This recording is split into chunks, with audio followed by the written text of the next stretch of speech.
But there's another conference on today, just a few hundred meters down the road. It's a conference on Marxism and socialism. And all the people attending that conference think that Marxism and socialism is the best thing in the world. They've never experienced Marxism or socialism. If you were talking to them, and perhaps if we opened the doors and the windows and turned the volume up on your mic, what would you say to these people to convince them otherwise? So I think the answer is very, very easy. So through my activism, of course, I met a lot of sympathizers of North Korea. So apparently, North Korea is the only country left as a socialist. They call it socialist. So a lot of people who support that idea, they're afraid to speak against the regime. So I have to deal with this crazy dictator, and there's a lot of sympathizers around the world.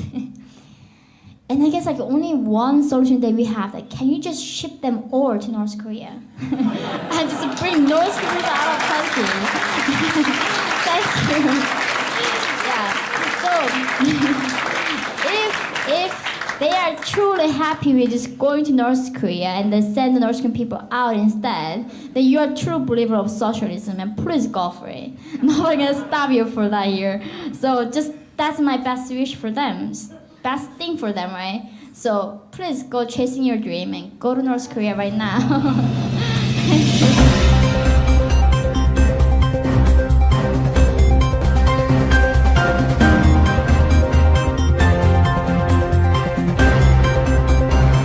Jornalista se disfarça para passar 6 meses na Coreia do Norte e revela: a realidade lá é pior do que você imagina. Suk Kim é uma jornalista que nasceu e cresceu na Coreia do Sul e é cidadã americana. Em 2011, ela conseguiu um trabalho para dar aulas de inglês em uma universidade de Pyongyang, na qual estudam apenas filhos homens da elite norte-coreana, os chamados futuros líderes do país. Suk Kim passou 6 meses vivendo no campus da universidade, tomando notas para convertê-las em um livro. Sem você, não há nós. Meu tempo com os filhos da elite norte-coreana, que foi publicado em 2015. A jornalista relatou à BBC Mundo como foi a sua experiência, algo que pouquíssimos estrangeiros puderam experimentar na Coreia do Norte, que nos últimos 70 anos esteve completamente isolada do mundo. É um lugar, como ela diz, onde o medo é constante. Todos vivem se vigiando e onde o controle do governo é pior do que se pode imaginar.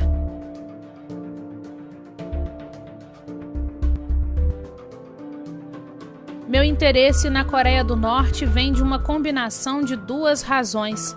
Como jornalista, eu tinha uma frustração por não saber a verdade sobre o que ocorre naquele lugar, o que é uma enorme tragédia. E minha família foi separada pela Guerra das Coreias em 1950. Essa guerra e a posterior divisão da península separaram milhões de coreanos. Meu tio, irmão da minha mãe, ficou no norte e minha avó nunca mais voltou a vê-lo. De Pyongyang a Seul, capital da Coreia do Norte, são necessárias apenas 2 horas de carro. Mas quando se traçou a linha que dividiu a península, o paralelo 38 em 1953, as pessoas que ficaram no norte nunca mais voltaram a ver os seus familiares. Eu cresci nesse clima na Coreia do Sul, onde a minha avó literalmente morreu de aflição, esperando o filho que acidentalmente ficou do outro lado e que nunca pôde regressar. A dor e a ansiedade causados por essa situação se convertem em uma obsessão. Como podemos entender esta tragédia? Foi assim que eu comecei a buscar uma oportunidade para poder entrar e viver na Coreia do Norte. Durante uma década, eu estive fazendo uma pesquisa sobre o país. Falei com quase 100 desertores em países vizinhos: China, Mongólia, Tailândia e Laos. Em 2011, Suk Kim conseguiu um emprego na recém-inaugurada Universidade para Ciência e Tecnologia de Pyongyang, a única universidade privada em toda a Coreia do Norte. A religião na Coreia do Norte não é permitida e o proselitismo é um crime muito sério, castigado com a morte.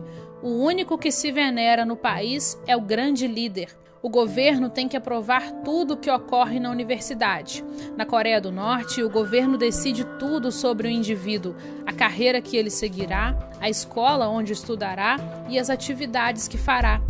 A universidade é vigiada por militares o tempo todo e ninguém tem a permissão para sair. O governo define as escoltas que vivem com os professores no campus e o seu trabalho é monitorado 24 horas por dia. Eu tive uma escolta me vigiando dia e noite, literalmente, e eles dormiam no quarto abaixo do meu. Tudo o que fazíamos e ensinávamos devia ser aprovado, monitorado e gravado. Eu vivia o tempo todo aterrorizada. Se eu não estivesse escrevendo um livro, talvez a minha situação teria sido diferente, mas eu estava tomando notas em segredo e sabia que nunca ninguém tinha tentado fazer isso no país. Mantive as minhas anotações em memórias de USB e levava sempre comigo.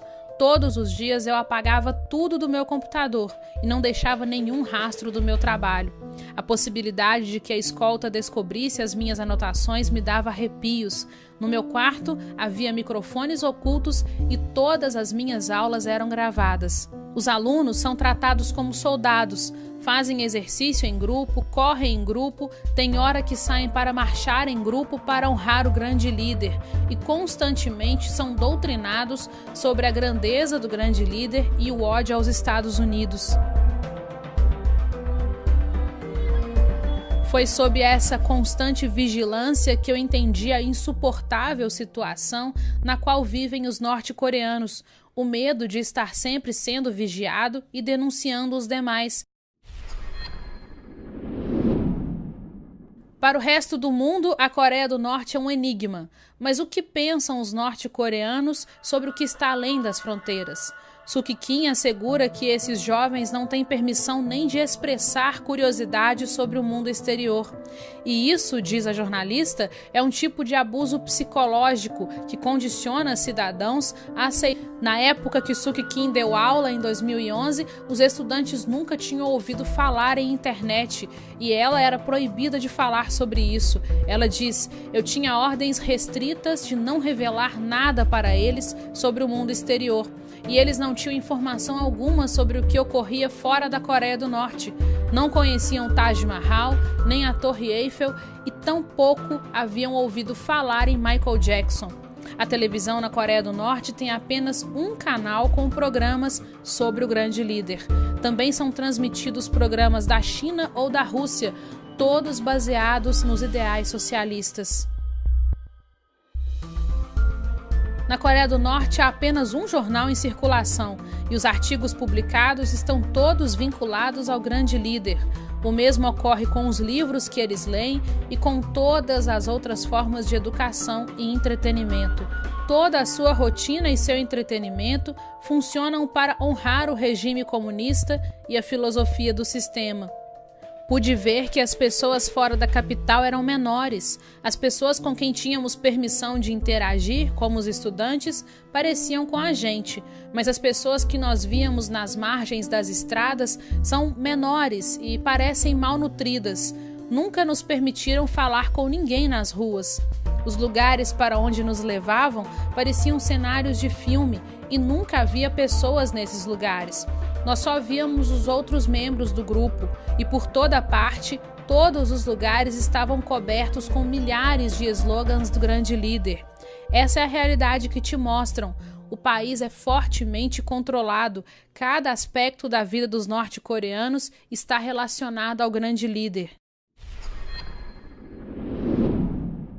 Kim Suk é autora dos livros Without You, There Is No Us, O Intérprete, e escreve regularmente para o New York Times, Washington Post e New Republic.